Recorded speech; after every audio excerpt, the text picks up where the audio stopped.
Do you admit to being evil, Richard? We are all evil in some form or another, are we not? Un asesino despiadado acechó el sur de California durante más de un año, sembrando el terror en cada hogar. Entraba a las casas por la noche atacando con una violencia inimaginable. No tenía un patrón de víctimas claro. Hombres, mujeres, ancianos, niños. Nadie estaba a salvo. Su nombre era Richard Ramírez, pero el mundo lo conoció como el acosador nocturno. Esta es la historia de un hombre que trajo el infierno a la tierra.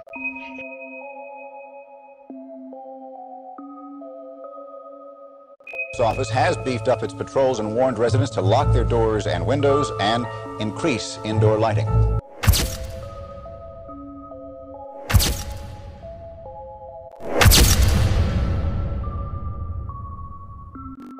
Richard Ramírez nació el 29 de febrero de 1960 en El Paso, Texas.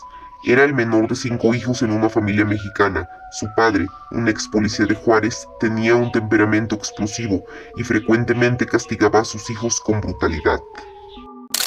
Pero la verdadera influencia en la vida de Richard no fue su padre, sino su primo Mike. Mike había servido en la guerra de Vietnam y regresó con historias perturbadoras. Le mostraba a Richard fotos de mujeres que había violado, mutilado y asesinado en combate. También le enseñó técnicas de sigilo y asesinato. Richard presenció un episodio escalofriante el 4 de mayo de 1973, cuando tenía tan solo 13 años. Fue testigo del momento en que Mike asesinó a su esposa a sangre fría con un disparo en la cara. Luego de una discusión, debido a que Jessie, la esposa, le recordó a Mike que debía buscar un trabajo.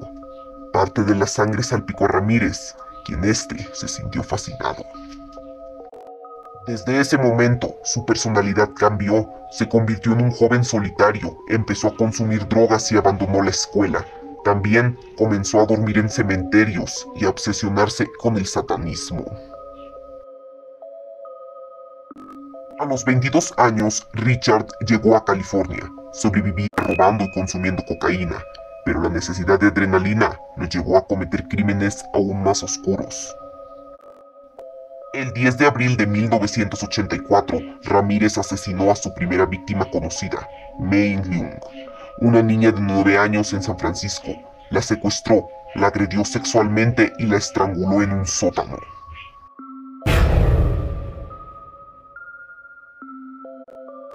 Entre 1984 y 1985, Richard Ramírez se convirtió en el asesino más temido de California.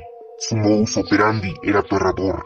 Entraba a las casas al azar en la madrugada, asesinaba brutalmente a sus víctimas y en muchos casos las agredía sexualmente. No discriminaba edad, género ni raza. Su sadismo no tenía límites. A una de sus víctimas la obligó a jurar lealtad a Satanás antes de matarla. A otra la dejó viva después de violarla, diciéndole que le diera un mensaje a la policía. Diles que el acosador nocturno estuvo aquí. Su forma de actuar variaba, ya que podía cometer asesinatos de manera meticulosa sin dejar rastros, o por el contrario, matar de forma descuidada, convencido de estar protegido por Satanás. En algunas ocasiones, dibujaba símbolos satánicos en las paredes de las viviendas de sus víctimas, donde también se alimentaba con lo que encontraba, robaba dinero y pertenencias, o incluso dejaba las armas del crimen en la escena. La primera víctima oficial del acosador nocturno fue Jenny Bitcow. Aunque Mei Leung fue su primera víctima conocida, este fue su primer asesinato en Los Ángeles, marcando el inicio de su ola de terror. Jenny Bitcow era una anciana de 79 años que vivía sola en su apartamento en Glacier Park, un barrio tranquilo de Los Ángeles. La noche del 28 de junio de 1984, Richard Ramírez, que ya había comenzado su carrera criminal, irrumpió en su hogar por una ventana que estaba abierta. Una vez dentro, la atacó brutalmente mientras dormía, la apuñaló repetidamente, pero su sadismo no terminó ahí. Le cortó la garganta con tanta fuerza que prácticamente la decapitó. Después del asesinato, Ramírez abusó del cadáver, dejando una escena del crimen particularmente macabra. La noche del 17 de marzo de 1985, María Hernández llegó a su departamento en Rosemead, California. Justo cuando estaba por abrir la puerta, Richard Ramírez la sorprendió con un revólver calibre .22 en la mano. Sin previo aviso, le disparó a quemarropa en el rostro. Pero algo increíble sucedió. La bala rebotó en las llaves que María sostenía en sus manos frente a su rostro, desviando el impacto. Aunque el golpe la dejó aturdida, logró fingir que estaba muerta. Pensando que había acabado con ella, Ramírez entró al departamento donde estaba la compañera de María, Dale Okazaki. Dale, de 34 años, había escuchado el disparo y trató de esconderse detrás de la barra de la cocina. Pero cuando levantó la cabeza para ver qué estaba pasando, Ramírez le disparó directo en la frente, matándola al instante. Después del asesinato, Richard salió del apartamento y se sorprendió al ver a María aún con vida. Sin embargo, en lugar de atacarla de nuevo, huyó rápidamente del lugar. Los acontecimientos captaron una gran atención por parte de los medios de comunicación, que comenzaron a referirse a él como el acosador nocturno. El individuo fue descrito como alguien de cabello rizado, ojos prominentes y dientes deteriorados y separados. Sus brutales ataques continuaban. La noche del 27 de marzo de 1985, Vincent Zazzara y su esposa Maxine estaban en su casa en Whittier, California, cuando Richard Ramírez irrumpió en su hogar en plena madrugada. Vincent, de 64 años, estaba durmiendo en el sofá cuando Ramírez lo sorprendió. Le disparó en la cabeza con su revólver calibre .22, matándolo al instante. Maxine, de 44 años, se despertó con el disparo y vio a su esposo muerto. Desesperada, intentó buscar un arma que tenía escondida, pero Ramírez la atrapó antes de que pudiera usarla. La ató y comenzó a torturarla, exigiéndole que le entregara joyas y dinero. Pero cuando Maxine trató de defenderse, Ramírez se enfureció y desató su sadismo extremo. Le disparó 3 veces en la cabeza, le sacó los ojos con un cuchillo y los colocó en un joyero, mutiló su cuerpo, apuñalándola repentinamente en el estómago y otras partes. Tras el ataque, Ramírez huyó con los ojos de Maxine como un trofeo macabro. Los cuerpos fueron descubiertos a la mañana siguiente por su hijo, Peter. Ramírez dejó impresas las huellas de unos zapatos deportivos de la marca Avia, las cuales fueron fotografiadas por la policía y se convirtieron en la única evidencia disponible en ese momento. Además, las balas recuperadas coincidían con las utilizadas en ataques previos, lo que permitió a las autoridades darse cuenta de que estaban frente a un asesino en serie. El 7 de agosto de 1985, Richard Ramírez irrumpió en la casa de Bill Doyle, de 66 años, y su esposa Lillian, de 56. Bill era un hombre mayor y Lillian también era una mujer de edad avanzada.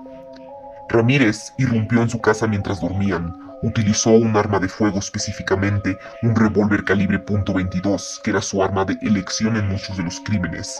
Ramírez disparó a Bill Doyle en la cabeza, dejándolo gravemente herido. El hombre fue baleado en el rostro y quedó casi inconsciente. Después de disparar a Bill, Ramírez se acercó a Lillian, la violó, la golpeó violentamente antes de dispararle en la cabeza, matándola instantáneamente. La policía encontró a Bill Doyle con vida, a pesar de haber sido baleado en la cabeza, mientras que Lillian estaba muerta en el lugar. Bill sobrevivió debido a la gravedad de sus heridas, pero pudo proporcionar información crucial sobre el ataque. El 29 de mayo de 1985, Richard Ramírez, mientras conducía un automóvil robado, se detuvo en la casa de Mabel, una mujer de 83 años, y su hermana Florencia Nettie Lang, de 81 años, quien tenía una discapacidad. Armado con un martillo que encontró en la cocina, atacó a ambas. A Mabel la electrocutó con un cable eléctrico, mientras que a Florencia la violó. Antes de irse, utilizó el lápiz labial de Mabel para dibujar un pentagrama, el símbolo satánico, en el muslo de Florencia y en las paredes de ambos dormitorios. Las mujeres fueron descubiertas 2 días después, aún con vida, pero en coma, y con heridas graves. Mabel finalmente murió en el hospital debido a la gravedad de sus heridas.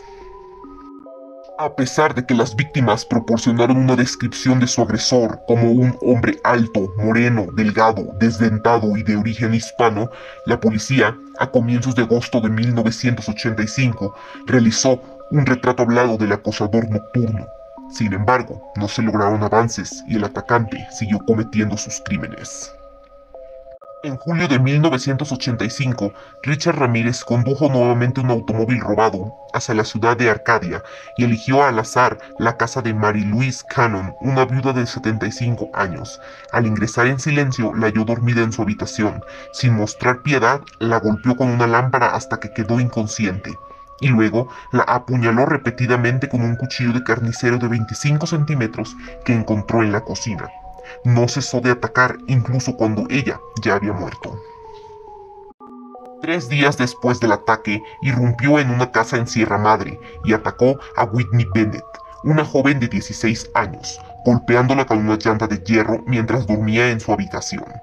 Tras buscar un cuchillo en la cocina, Ramírez intentó estrangularla con un cable telefónico. Sin embargo, unas chispas eléctricas inesperadas surgieron del cable, lo que lo hizo detenerse. Cuando la joven comenzó a respirar nuevamente, Ramírez huyó de la casa, convencido de que Jesucristo había intervenido para salvarla. Whitney Bennett logró sobrevivir a la brutal agresión y al intento de estrangulamiento, aunque necesitó 478 puntos de sutura para cerrar las profundas laceraciones en su cráneo. 2 días después, Ramírez irrumpió en la casa de Joyce Lucille Nelson, una mujer de 60 años en Monterey Park. Al encontrarla dormida en el sofá de su sala, la golpeó brutalmente hasta quitarle la vida, pisándole el rostro en repetidas ocasiones. Una huella de una zapatilla deportiva Avia quedó marcada en su cara. El 20 de julio, Ramírez adquirió un machete y a bordo de un Toyota robado se dirigió a Greendale, California. Ahí escogió la casa de Laila Nelvin, de 66 años, y su esposo Matson, de 68. Irrumpió en su dormitorio mientras dormían, atacándolos con el machete antes de dispararles en la cabeza con una pistola .22. Luego mutiló sus cuerpos con el arma blanca y robó sus objetos de valor. Tras el crimen, abandonó la escena y se dirigió a la zona de Sun Valley. Alrededor de las 4:15 de la madrugada, Ramírez irrumpió en la casa de la familia Kobana, disparó en la cabeza de Shannon Kobana mientras dormía, matándolo al instante. Luego golpeó y abusó brutalmente de Asunkin Kobana, antes de asesinar al hijo de la pareja, de tan solo 8 años. Posteriormente, arrastró a la mujer por la casa, exigiéndole que le indicara dónde estaban los objetos de valor. Durante el asalto, le ordenó que jurara ante Satanás que no le ocultaba dinero. Ramírez continuó su ola de violencia, atacando a varias personas más. Entre sus víctimas estuvieron Chris y Virginia Peterson, a quienes sorprendió en su hogar y disparó sin piedad. A pesar de las heridas, ambos lograron sobrevivir. Posteriormente, irrumpió en la casa de Sakina Abu Watl, donde sometió brutalmente a la familia, repitiendo su patrón del terror. Cada nuevo ataque aumentaba el miedo y la desesperación en la comunidad, mientras las autoridades intentaban dar con su paradero. Después de que la policía de Los Ángeles comenzara a acercarse a su identidad, Richard Ramírez, conocido como el acosador nocturno, decidió huir a San Francisco en un intento de evadir la captura. En la ciudad, continuó con su espiral de violencia. Uno de los crímenes más notorios ahí fue el asesinato de Peter y Barbara Pan en su hogar. Ramírez irrumpió en la vivienda y, siguiendo su modus operandi, disparó en la cabeza de Peter Pan antes de atacar y agredir sexualmente a su esposa. Luego dejó mensajes satánicos en la escena del crimen, reforzando el terror que sembraba a su paso. Sin embargo, su rastro en San Francisco no pasó desapercibido. La policía encontró una huella de zapatilla Avia en la escena del crimen, un detalle crucial que lo vinculaba con los asesinatos en Los Ángeles. Además, la alcaldesa de San Francisco, Dianne Feinstein, reveló información clave sobre la investigación en una conferencia de prensa, lo que enfureció a los detectives de Los Ángeles, ya que temían que Ramírez se diera cuenta de que estaban tras su pista y cambiara su estrategia. Para el verano de 1985, Richard Ramírez ya había sembrado el terror en California con al menos 23 víctimas entre asesinatos, agresiones y violaciones.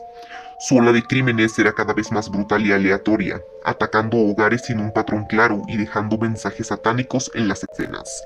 Se decía que mientras conducía por las calles en busca de nuevas víctimas, solía tararear canciones de AC/DC, en particular Nightcrawler, un tema que hablaba de la noche y la intrusión, lo que coincidía con su apodo el acosador nocturno. La relación con la banda se hizo más polémica cuando se encontró una gorra de AC/DC en la escena de uno de sus crímenes, lo que llevó a algunos medios a especular que su música lo influenciaba. Mientras la policía estrechaba el cerco sobre él, la paranoia comenzaba a cundir entre los ciudadanos. La venta de armas entre Los Ángeles aumentó drásticamente. La gente reforzaba la seguridad en sus casas y los barrios se organizaban con patrullas vecinales para intentar detenerlo. Sin embargo, lo que llevó a un gran avance en el caso fue su intento fallido de irrumpir a la casa de James Romero Jr., un adolescente de 13 años. Esa noche, Ramírez intentó entrar en la casa de la familia Romero, en Mission Viejo, pero James, que aún estaba despierto, escuchó ruidos sospechosos y se asomó por la ventana. Al ver un automóvil extraño y notar la presencia de un intruso, despertó a su familia y tomó nota de las características del vehículo, incluida la marca, el color y, lo más importante, parte del número de la matrícula. Su rápida reacción hizo que Ramírez huyera sin lograr entrar a la casa. Más tarde, la familia Romero proporcionó la información a la policía, lo que resultó ser un gran avance en la investigación. Con los datos de la matrícula, los detectives rastrearon el automóvil, un Toyota robado, y encontraron en él una huella dactilar que coincidía con la de Richard Ramírez en su base de datos criminal. La noche del 25 de agosto de 1985, el acosador nocturno irrumpió en el hogar de Inez Erickson, la prometida de Bill Carnes. Ahí disparó a Bill en la cabeza 3 veces antes de violar y agredir brutalmente a Inez. Durante el ataque, Ramírez le exigió que jurara por Satanás que no le ocultaba dinero y otros objetos de valor. A pesar del horror que vivió, Inez logró sobrevivir y después de que Ramírez huyera, reunió fuerzas para desatarse y pedir ayuda. Milagrosamente, Bill Carnes también sobrevivió a los disparos, aunque quedó con secuelas permanentes. El testimonio de Inés fue crucial para la captura de Ramírez. No solo pudo describirlo a detalle, sino que también proporcionó información clave sobre su comportamiento y sus palabras durante el ataque. Las huellas dactilares de Ramírez fueron encontradas en la casa de Bill Carnes e Inez Erickson después del ataque. Durante el crimen, Ramírez tocó varias superficies y la policía recuperó huellas dactilares que luego fueron comparadas con las de la base de datos criminales. Este hallazgo fue un avance crucial en la investigación. Aunque Ramírez ya estaba siendo investigado por otros crímenes, las huellas en la escena del crimen de la familia Carnes proporcionaron una prueba directa de su presencia en el lugar. Esta evidencia, junto con la información sobre el vehículo robado y la matrícula proporcionada por James Romero Jr., permitió a las autoridades rastrear a Ramírez. Tan pronto como la policía confirmó que las huellas encontradas en la casa de Inez Erickson pertenecían a Richard Ramírez, hicieron pública la información. La imagen de Ramírez comenzó a aparecer en todas partes, en periódicos, revistas, estaciones de autobuses y otros lugares públicos, con el fin de que la gente pudiera reconocerlo y ayudar en su captura. Cuando Richard Ramírez regresó a Los Ángeles después de haber estado en Phoenix para comprar cocaína, se detuvo en una tienda. Mientras estaba, se dio cuenta de que su rostro estaba en los carteles de búsqueda que se encontraban en la tienda y en las calles cercanas. Al ver su propia imagen y saber que la policía lo estaba buscando, entró en pánico. Cuando Richard Ramírez se adentró en el barrio hispano de Los Ángeles, ya había sido ampliamente identificado gracias a la difusión de su rostro en los medios. Fue en ese momento cuando al caminar por el vecindario, varios residentes lo reconocieron. Los vecinos, al ver su rostro en los carteles de búsqueda y recordar las noticias sobre el acosador nocturno, comenzaron a alertar a otros. Un grupo de personas se dio cuenta de quién era y rápidamente se organizó para atraparlo. Uno de los hombres que lo reconoció fue un residente llamado Daniel, quien comenzó a gritar que se trataba de Richard Ramírez. A medida de que se corría la voz, más personas se unieron a la persecución. Ramírez, al darse cuenta de que estaba siendo perseguido, intentó huir, pero los residentes del barrio lo rodearon y lo detuvieron.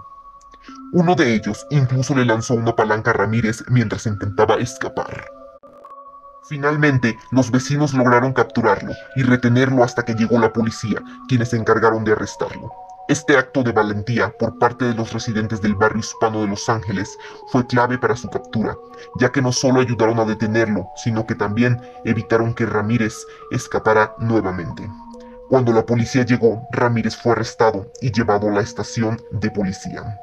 Su captura fue el resultado directo de la intervención de los ciudadanos que lo reconocieron y lo entregaron a las autoridades, lo que puso fin a su reinado de terror. El juicio de Richard Ramírez comenzó el 2 de julio de 1988, 3 años después de su arresto. Su caso atrajo una atención mediática masiva debido a la brutalidad de sus crímenes, el pavor que causó en California y su propio comportamiento durante el juicio. Durante el juicio, la sala estaba llena de personas y los medios de comunicación se aseguraron de que el caso estuviera bajo el foco de atención del público en todo momento. Durante el juicio, Ramírez mostró un comportamiento muy peculiar y desafiante. A menudo miraba a las víctimas sobrevivientes y a sus familias con una mirada desafiante y malévola. En varias ocasiones hizo gestos y sonidos extraños, a veces sonriendo de forma inquietante, lo que aumentaba la percepción de su psicopatía.